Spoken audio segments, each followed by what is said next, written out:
Kepolisian daerah Provinsi Sulawesi Utara tinjau langsung lokasi rencana pembangunan polsek baru di 3 kecamatan yang ada di Talaut. Upaya menciptakan suasana yang aman dan kondusif di wilayah perbatasan secara khusus di Kecamatan Damau.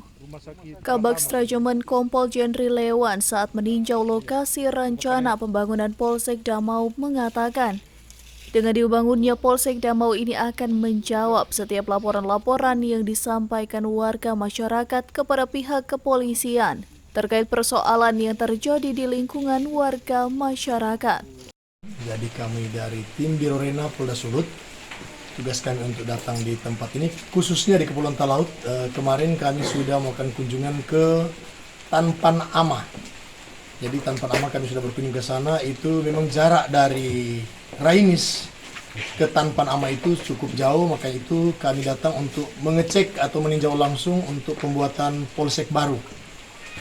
Karena juga daerah Tanpan Ama itu dia membawahi 11 desa.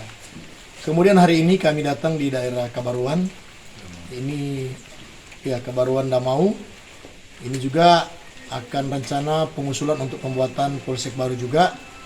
Diketahui terdapat 3 wilayah hukum polsek yang ada di Kabupaten Talaut yang nantinya akan dibangun polsek yang baru, yakni Kecamatan Tampanama, Kecamatan Salibabu, serta Kecamatan Damau.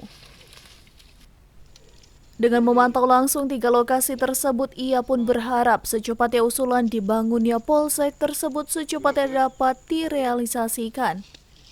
Dari Talaut, Alfred Tumanung melaporkan untuk Kawanua TV. Follow Patorang di Facebook, Instagram, YouTube, dan TikTok nih.